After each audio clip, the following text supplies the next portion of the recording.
میرے محترم بھائیوں، بہنوں، بچوں، بچیوں، عزیزوں، جاننے والے، نہ جاننے والے، السلام علیکم ورحمۃ اللہ وبرکاتہ۔ کچھ دنوں سے میں قرآن سے اللہ کی پسندیدہ ہستیاں کون ہیں، کہ اللہ کس کو پسند کرتا ہے، ولی دوست کو کہتے ہیں۔ تو اللہ کا دوست کون ہے؟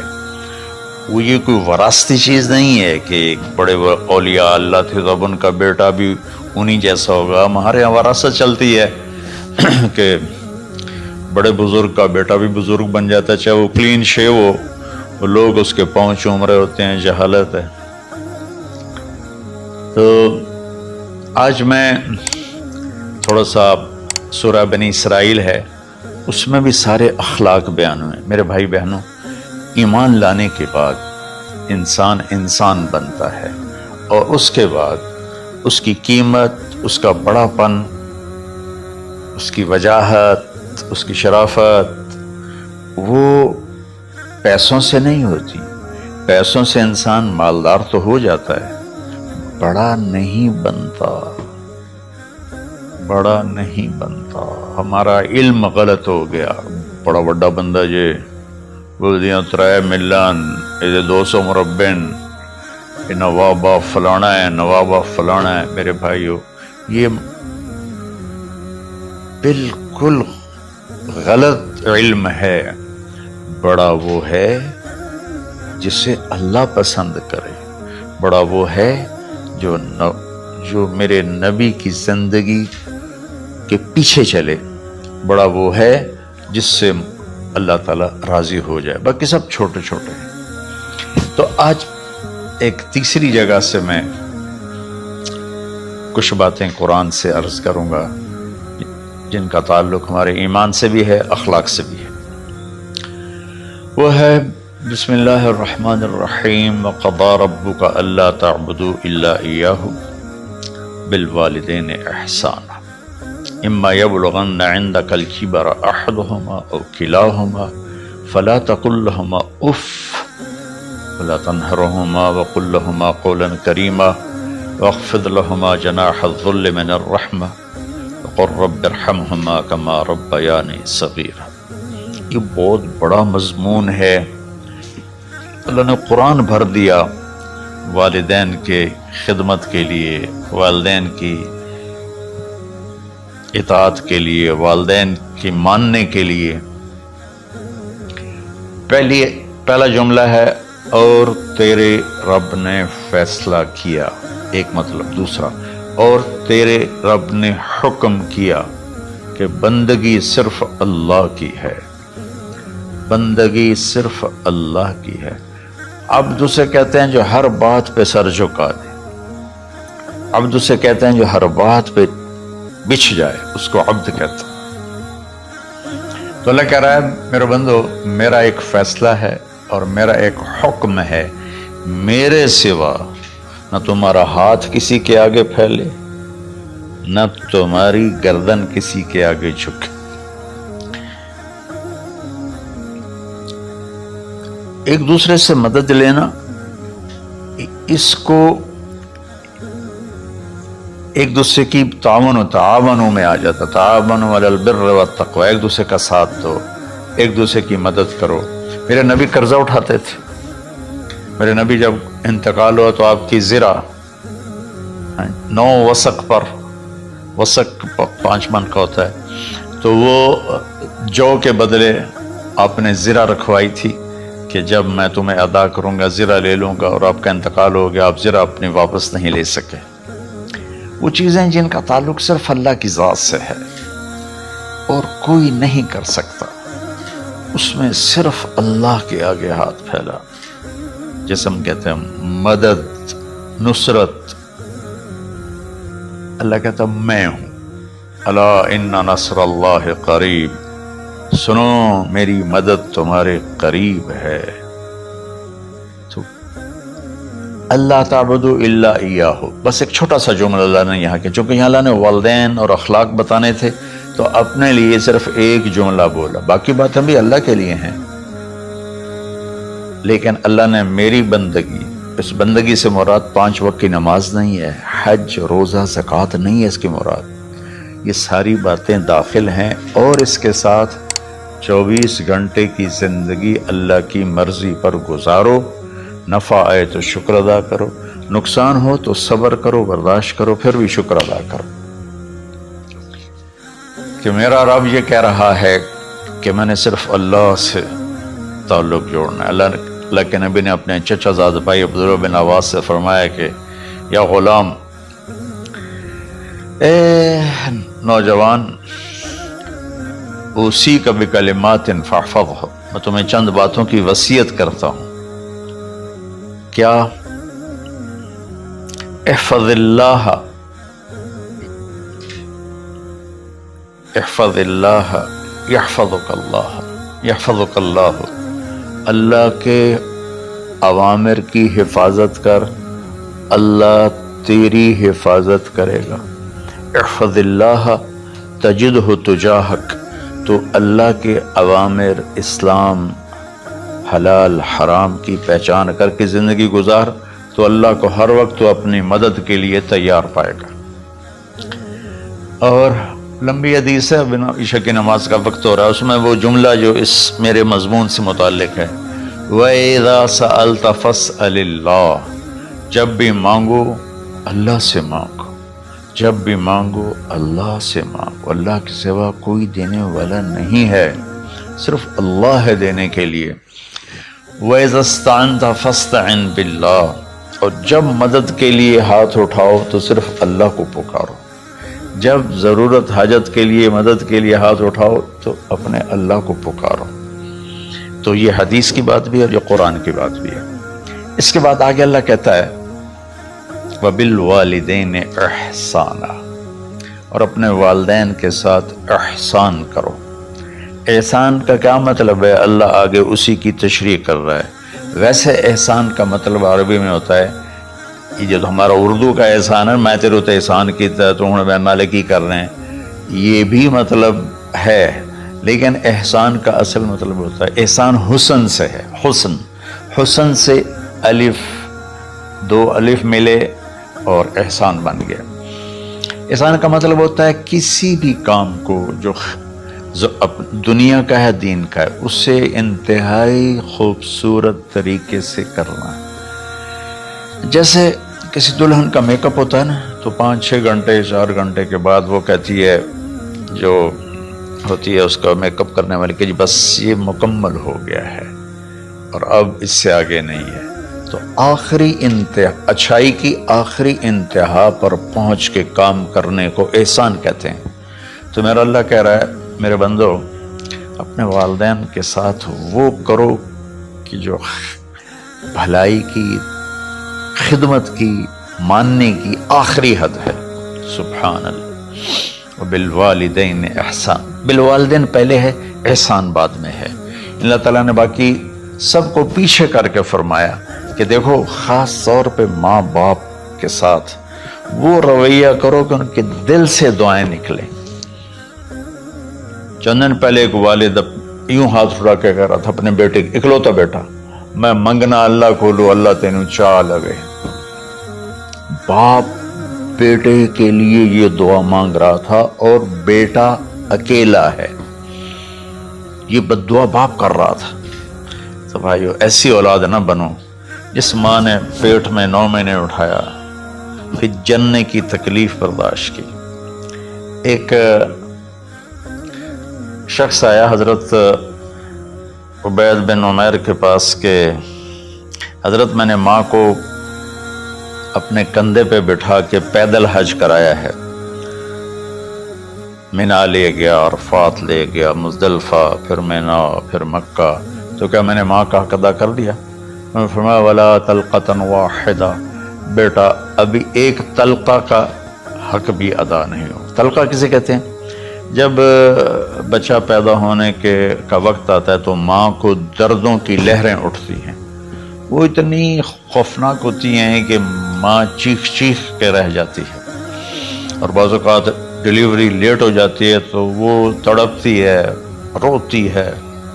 وہ جو لہریں ہیں نا، پیٹ میں آتی ہیں جاتی ہیں، آتی ہیں جاتی ہیں، ایک لہر جو درد کی اٹھتی ہے اس کو کہتے ہیں تلقہ. میں قربان جاؤں، انہوں نے فرمایا بیٹا ابھی تیری ماں نے جو تجھے جنا تھا اس وقت جو تجھے درد، وہ تیری ماں نے درد کی لہریں برداشت کی تھی، اس میں سے ایک لہر کا بھی حق ادا نہیں ہوا. یعنی کہ حق ادا ہو ہی نہیں سکتا، یہ مطلب کہ حق ادا ہو ہی نہیں سکتا کہ بیٹا ابھی ایک کا بھی نہیں.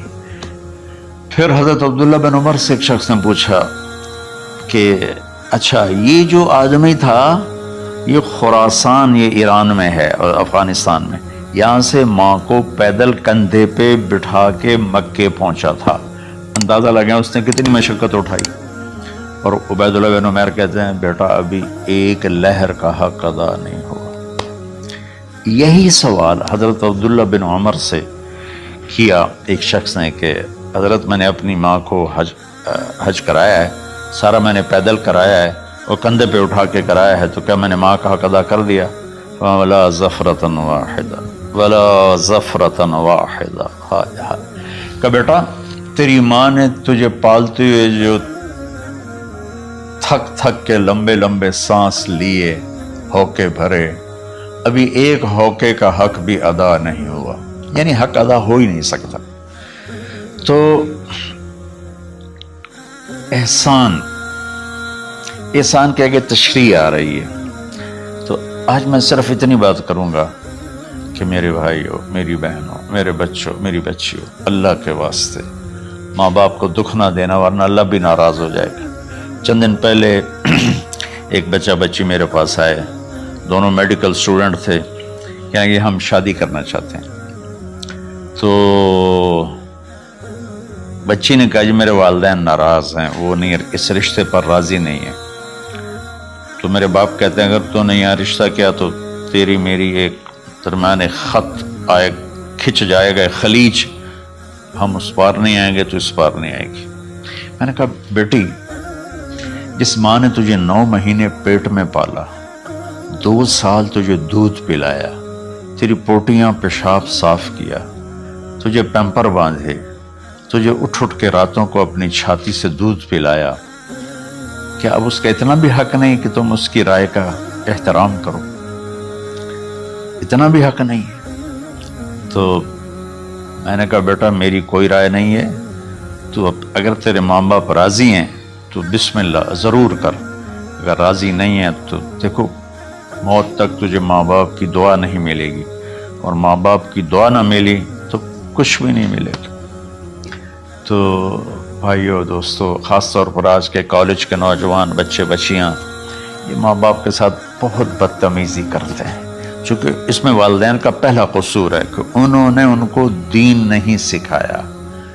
بچپن میں انگلش میڈیم سکول، پھر او لیول، پھر اے لیول، تو انہیں کیا پتہ ماں کون ہے باپ کون ہے.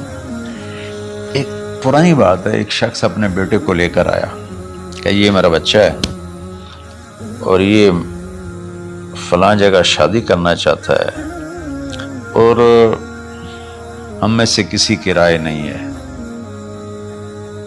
اور یہ مانتا نہیں ہے. اور اس کے ساتھ اس نے دھاڑے مار کے رونا شروع کیا. تو میں نے بچے کو دیکھا تو یوں کر کے بیٹھا تھا، اس کا باپ رو رہا ہے، ہچکیوں سے ایسے بیٹھا ہوا. تو مجھے اچانک خیال آیا، میں نے کہا شیخ صاحب اس کو کہاں پڑھایا تھا؟ کہا جی امریکن اسکول. میں نے کہا اس کے بعد آسٹریلیا بھیجا تھا مزید تعلیم کے لیے. کہ شیخ صاحب اس بچے کا کوئی قصور نہیں، آپ کا قصور ہے. اس کو تو پتہ ہی نہیں میری ماں کیا ہے، میرا باپ کیا ہے. ایک ہماری تہذیب تھی وہ ختم ہو گئی ہے، اس میں علم نہیں بھی تھا تو ماں باپ کا. میں نے اپنی آنکھوں سے دیکھا، میں نے اپنے دادا کو دیکھا لیکن میں یاد نہیں، لیکن جو میرے دادا کے چھوٹے بھائی تھے ان کو میں سنبھلتا ہوں، ان کو میں نے دیکھا ہے. 3ری 4تھی جماعت تک میں تھا. 61 میں ان کا انتقال ہوا، میری 9 سال عمر تھی. تو 8 سال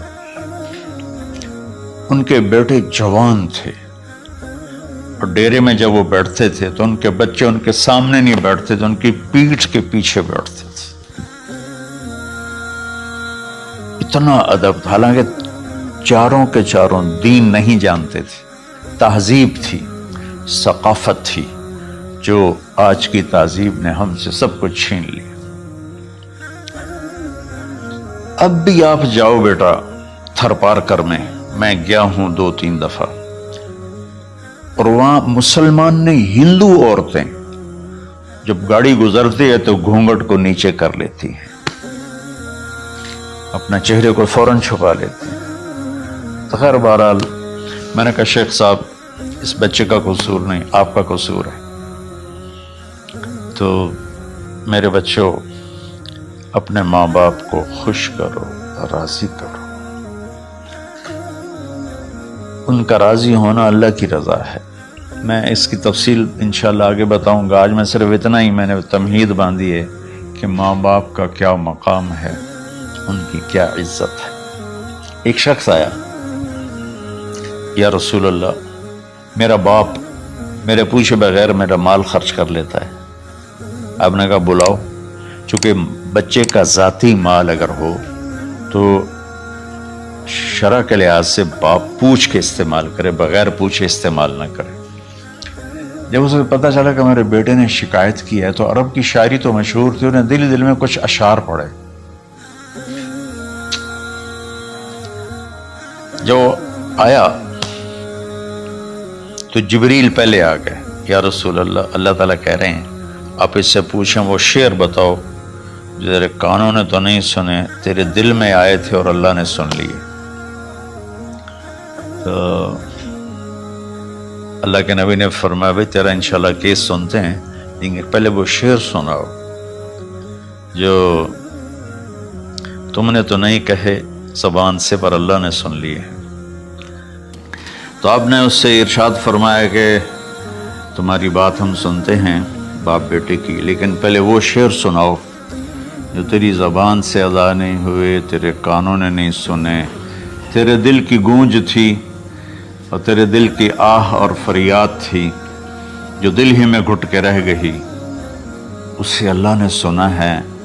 وہ کہتا ہے سناؤ۔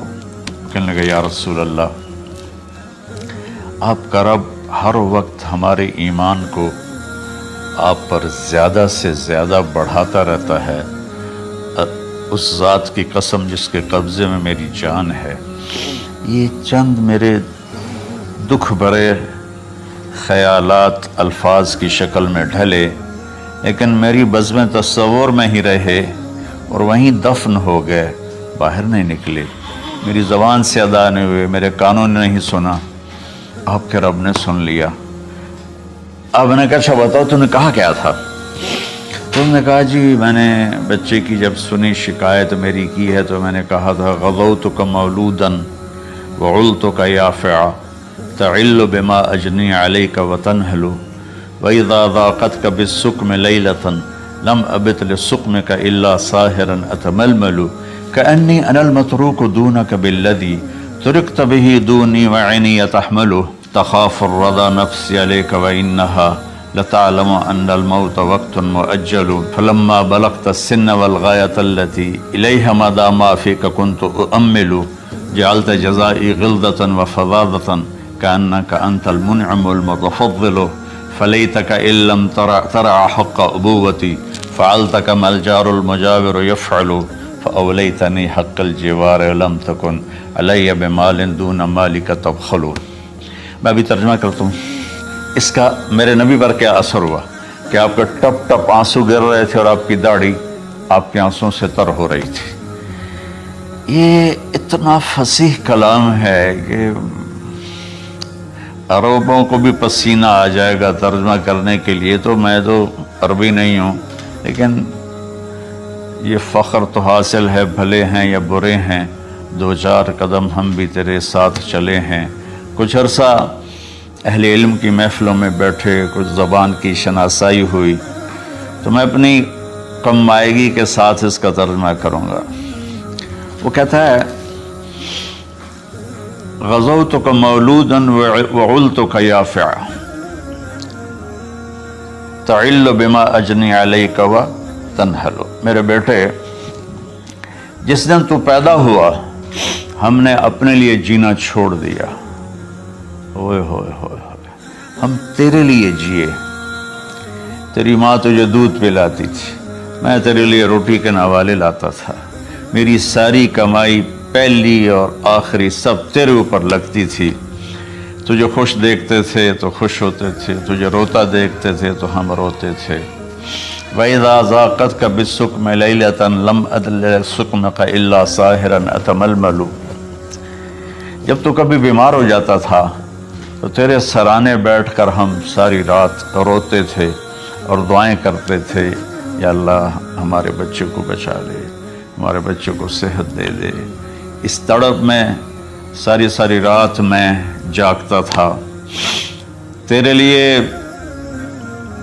میں نے اپنا سب کچھ لگا دیا، اپنے لیے جینا چھوڑ دیا، اپنی خواہشات کو دبایا، تیری ہر خواہش کو پورا کیا، تجھے مسکرانے کے لیے، تجھے ہنسانے کے لیے میں دھکے دھوڑے کھاتا رہا، کبھی گرمی لو کی جھلسا دینے والی ریت اور کبھی سردی کے سرد ہوا کے تھپیڑے، لیکن میں ان دونوں سے گزرتا ہوا تجھے پالنے کی خاطر اپنے آپ کو کھپاتا رہا۔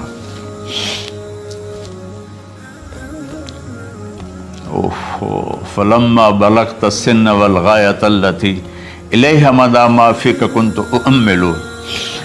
بیٹا میں نے اپنے ہڈیوں کا رس بھی تیرے اندر ڈال دیا، صرف کمائی نہیں، میں نے اپنے ہڈیوں کا رس تیرے اندر ڈالا، میں نے جو کچھ تھا تیرے اوپر قربان کیا، تجھے مسکراتا دیکھ کر میں اپنے غم بھولتا تھا، تجھے ہنستا دیکھ کر مجھے دکھ بھول جاتے تھے، اور پھر آہستہ آہستہ آہستہ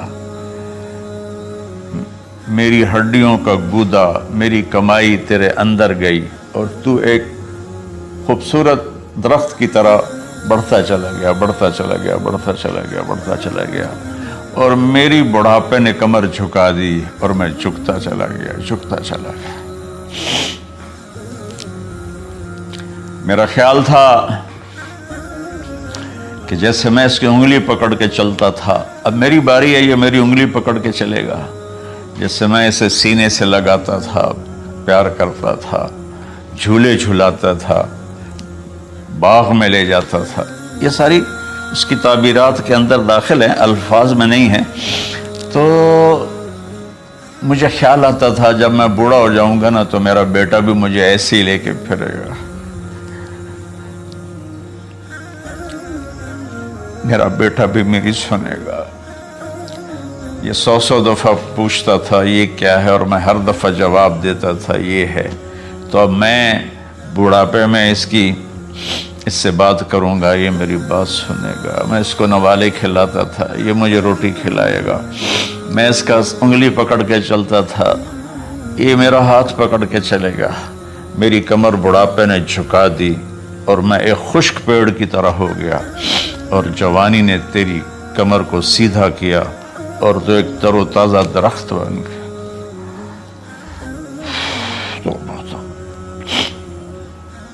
تو مجھے خیال آیا کہ میں نے 20 سال اس بچے کو پالا ہے، ابھی اپنی ماں اور باپ کو دیکھے گا، لیکن ایک دم اچانک کیا ہوا؟ فلما بلغت السن والغایۃ التی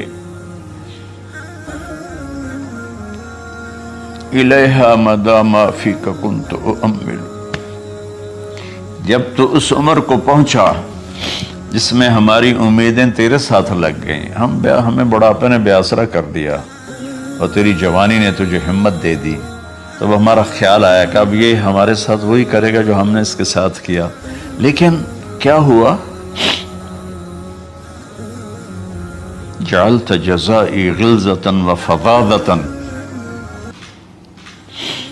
کأنک انت المنعم المتفضل۔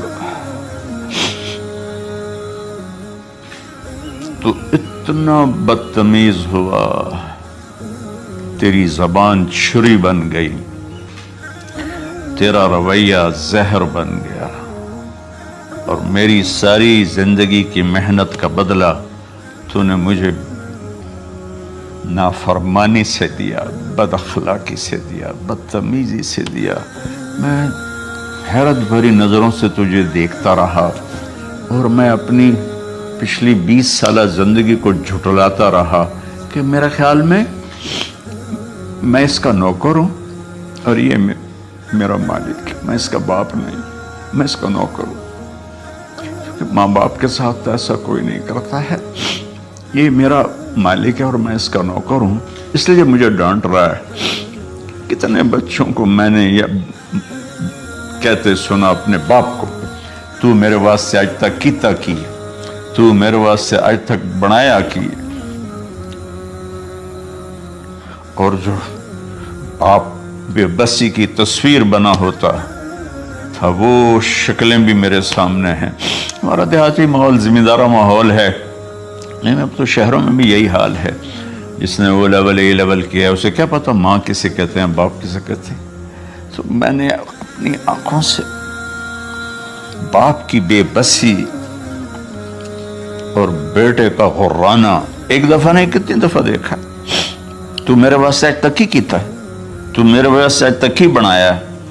وہ کہتا ہے اچھا میرا بچہ جداں جوان ہو سو آپ پہ سمجھ جسو۔ جبریل انسانی شکل میں آئے کہ یا رسول اللہ کچھ سوال کی، قیامت کب آئے گی؟ کہ اللہ کو پتہ ہے۔ کہ کوئی نشانی؟ فرمایا جب دیکھو کہ بیٹیاں بھی ماؤں کو نوکر کی طرح دھتکار رہے ہوں تو سمجھنا قیامت آنے والی ہے۔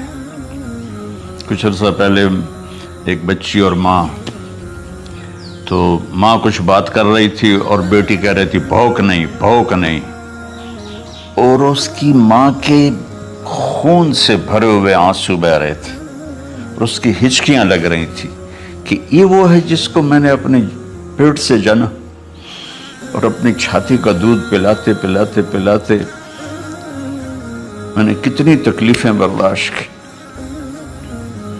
اور آج کر یہ بھوک نہیں۔ تو کمال کے اشعار میں سوچ رہا ہوں جو میرا یہ حال ہے 1400 سال بعد کہ میرے آنسو نہیں رک رہے، تو اللہ کے نبی تو زارو قطار روئے تھے، داڑھی آنسوں سے تر ہو گئی تھی۔ کہا بیٹا جب تو نے میری ساری زندگی کی محنتوں کا بدلہ بدتمیزی سے دیا، گالی گلوچ سے دیا، دھکے دے کر باپ کو گھر سے نکال دیتے ہیں، تو بیٹا میں یہ سمجھا کہ تو نے ایک خواب دیکھا تھا، تو نے ایک خواب دیکھا تھا کہ تو باپ ہے اور یہ بیٹا ہے۔ اصل حقیقت یہ ہے کہ یہ مالک ہے اور میں نوکر ہوں۔ پھر آگے کہتا فَلَيْتَكَ إِن لَمْ تَرَ حَقَّ أُبُوَّتِي فَعَلْتَ كَمَا الْجَارُ الْمُجَاوِرُ يُفْعَلُ۔ اچھا چلو بیٹا تو نے مجھے باپ تو نہ سمجھا، چلو ایک پڑوسی سمجھ لو۔ عرب میں پڑوسی کا بہت خیال کیا جاتا تھا، اور یہ عرب کی شان تھی کہ اپنے پڑوسی کو وہ عزت دیتے تھے جو اپنے گھر میں ایک دوسرے کو عزت دیتے تھے۔ تو اس نے پھر اس کی طرف اشارہ کیا کہ اگر میں تیرا باپ نہیں ہوں، تیرے رویوں کو دیکھ کر تو یہی لگتا ہے کہ میں تیرا نوکر ہوں، تو میرا مالک ہے، تو چلو اتنا تو کر دے جتنا ایک پڑوسی کے ساتھ کرتا ہے۔ فَأَوْلَيْتَنِي حَقَّ الْجِوَارِ وَلَمْ تَكُنْ عَلَيَّ مِنْ دُونَ مَالِكَ تَبْخَلُ۔ تو پڑوسی پر تو عرب خرچ کرتے ہیں، تو بھی تھوڑا سا میرے اوپر خرچ کر دیتا اور تو بخیل نہ بنتا، اور میرے خوابوں کو چکنا چور کر دیا، میری امیدوں پر پانی پھیر دیا، میرے بڑھاپے کو ذلت اور رسوائی میں بدل دیا۔ اچھا میرا پتر جا خوش رہو۔ ماں باپ کہاں بد دعائیں کرتے ہیں؟ تو میرے نبی کی آنکھوں سے آنسو، یہ ساری داڑھی تر ہو گئی، تو آپ نے اس کے بچے کو گریبان سے پکڑا اور جھٹکا دے کر دھکا دے کر دفع ہو جا، انت و مالک لابیک، تو اور تیرا سب کچھ تیرے باپ کا ہے۔ حضرت علی رضی اللہ تعالیٰ عنہ سے کسی نے پوچھا کہ آپ کے بیٹے حسن کیسے بیٹے ہیں؟ کہا حسن میرا وہ بیٹا ہے کہ جب میں چلتا ہوں تو میرے آگے نہیں چلتا، میرے پیچھے چلتا ہے۔ جب کہیں بیٹھنے کا موقع آتا ہے تو یہ پہلے نہیں بیٹھتا، پہلے مجھے بٹھاتا ہے پھر خود بیٹھتا ہے۔ جب کھانے پر بیٹھتے ہیں تو یہ روٹی کی طرف ہاتھ نہیں بڑھاتا جب تک میں نہ بڑھاؤں، یہ سالن کی طرف ہاتھ نہیں بڑھاتا جب تک میں نہ بڑھاؤں، میں کمرے میں ہوں تو یہ چھت پہ نہیں چڑھتا کہ میرے باپ کی بے ادبی ہو جائے گی۔ میں حالانکہ چھت پہ چڑھنا ضرورت کے لیے ہوتا ہے، لیکن قربان جائیں اہل بیت کے ایسے ہی اخلاق ہوتے ہیں، آل رسول ایسے ہی ہوتے ہیں۔ میرے عزیزوں نوجوانوں سے کہہ رہا ہوں جن کے والدین زندہ ہیں، ہم تو محروم ہو گئے، وہ قبروں میں چلے گئے، لیکن میں اتنا مصروف رہتا ہوں۔ اب یہ کرونا کی وجہ سے گھر میں بیٹھے ہوئے ہیں، میری زندگی ایسے پہیے کی طرح گھومی ہے، اور پھر دل کی تکلیف، پھر اس کے ساتھ سر کا درد شدید، اس کے باوجود میں روزانہ 10 نفل اپنے باپ کے لیے پڑھتا ہوں، 10 نفل اپنی ماں کے لیے پڑھتا ہوں، 4 نفل اپنی خالہ کے لیے پڑھتا ہوں کہ ساری زندگی سجدوں میں سر رکھ کے اس کا ثواب ماں باپ کو پہنچاؤں، تو ماں باپ کا حق ادا نہیں ہو سکتا۔